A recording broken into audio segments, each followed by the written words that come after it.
Bonjour, c'est Ursule. On est le 2 mars 2026. Bienvenue à Vie et Miséricorde. Alors, je viens parler du Dieu des familles. Notre texte se trouve dans Éphésiens 3, à partir du verset 14.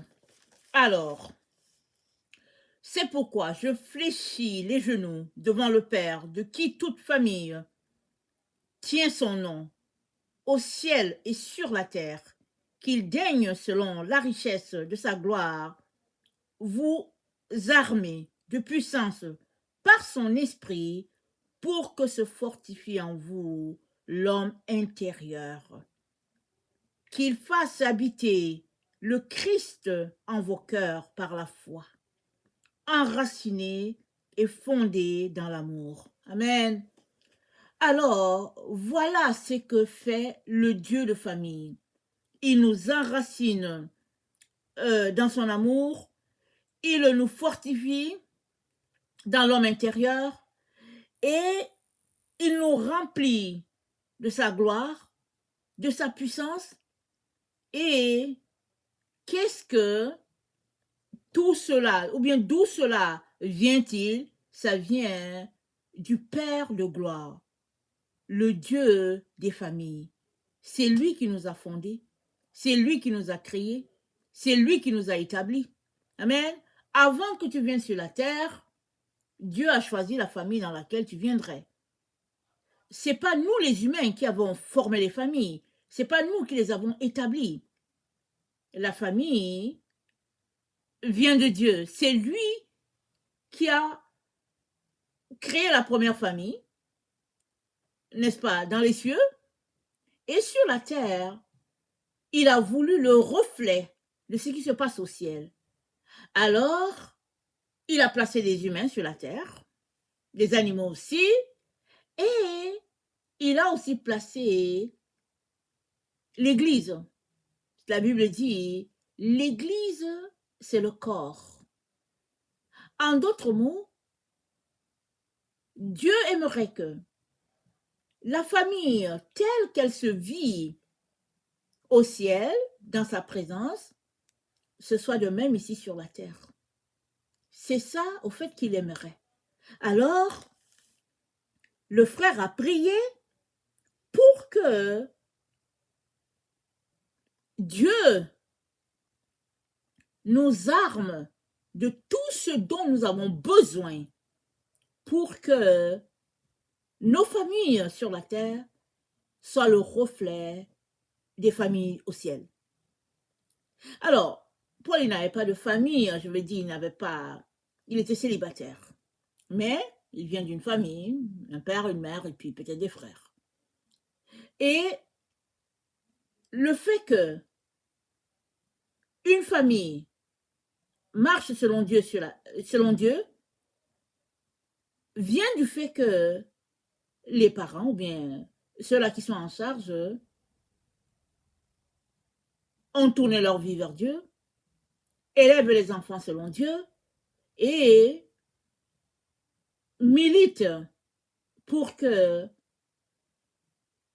autour d'eux, ce soit la paix, ce soit le bonheur, et que les gens connaissent ce Dieu-là. Parce que toute famille est aussi une église sur la terre.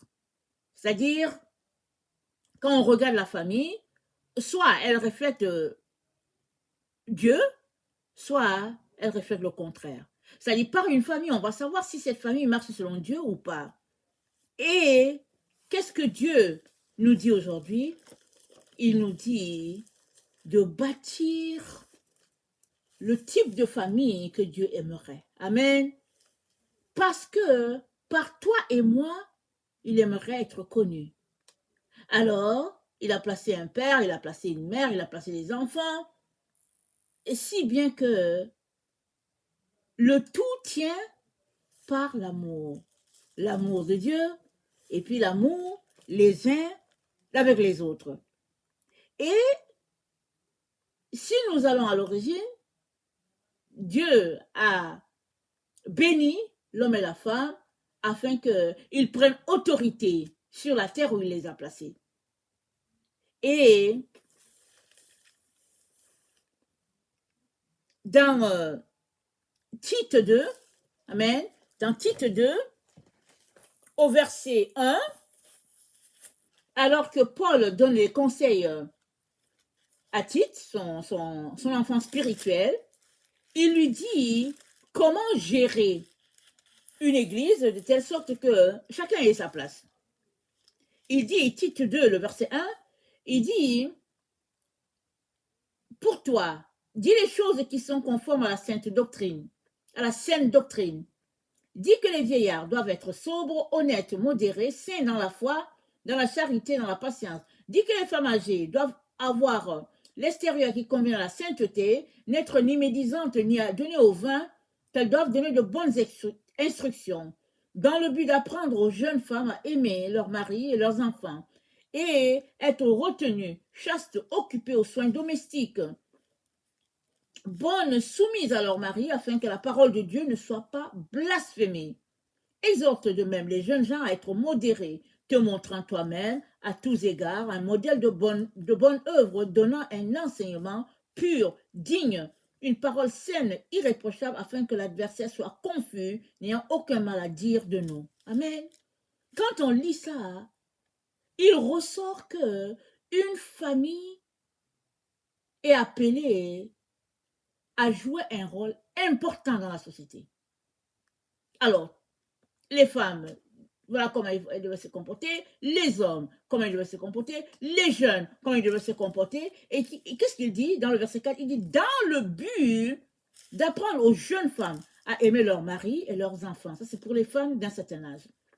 Et pour les jeunes, c'est dit, te montrant toi-même à tous égards un modèle de bonne œuvre, donnant un enseignement pur, digne, n'est-ce pas, de telle manière que l'adversaire soit confus et que les gens n'aient rien à dire sur Dieu, n'est-ce pas? Et c'est dit, exhorte les serviteurs à être soumis à leur maître et à ne pas contredire. Tous ces conseils ont un seul but, c'est que nous puissions marcher en harmonie dans une famille, les uns avec les autres, nous aimer et laisser Dieu être au milieu de nous, la personne qui nous organise, qui nous dirige, de telle sorte que ce soit le lieu de paix où il règne l'amour, la présence de Dieu et surtout où les autres veulent connaître ce Dieu-là. Parce que Jésus-Christ a dit, ayez un ardent amour les uns pour les autres. En ceci, tous connaîtront que vous êtes mes disciples si vous avez de l'amour les uns pour les autres. Alors, le Dieu de famille nous exhorte à mettre en notre sein de l'amour. Maintenant, la question, c'est comment faire quand il y a des disputes dans la famille? Comment faire quand il y a des querelles, des comportements, n'est-ce pas, déplaisants? Comment faire? Alors, si nous lisons la parole de Dieu, nous allons voir que le Seigneur nous dit de marcher dans l'amour à tous égards. C'est ça qu'on vient de lire. Et dans Tite 2, verset 11, c'est dit, car la grâce de Dieu, source de salut pour tous les hommes, a été manifestée. Elle nous enseigne à renoncer à l'impiété, aux convoitises mondaines, à vivre dans le siècle présent selon la sagesse, la justice et la piété, en attendant la bienheureuse espérance et la manifestation de la gloire du grand Dieu, notre Sauveur, Jésus-Christ. Amen. La grâce de Dieu a été manifestée pour que nous puissions être retenus et chastes en toutes choses. Alors, souvent, qu'est-ce qui se passe dans les familles? Il se passe que on veut avoir raison. Il se passe que les querelles s'amènent, se mettent dedans. Il se passe qu'il y a des frustrations. C'est-à-dire, on ne peut pas énumérer tout ce qui se passe dans une famille. Surtout quand les jeunes sont aussi des adultes. Ou bien ils sont plus enfants, ils sont maintenant des adolescents. C'est-à-dire, chacun devrait avoir sa place dans une famille. C'est-à-dire, il devrait régner la paix l'amour de telle sorte que chaque personne se sente chez lui et Dieu est la place et dans le cœur de chacun et Dieu est la place au sein de la famille. Parce que ce n'est pas nous qui avons créé les familles, c'est Dieu.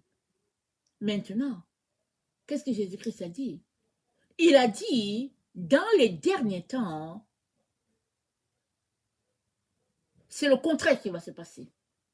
Le père livrera l'enfant, la belle-fille livrera la belle-mère, et le beau-père aura des problèmes avec le beau-fils. Ça dit, il est en train de dire quoi? Il est en train de dire, la famille établie par Dieu connaîtra des problèmes.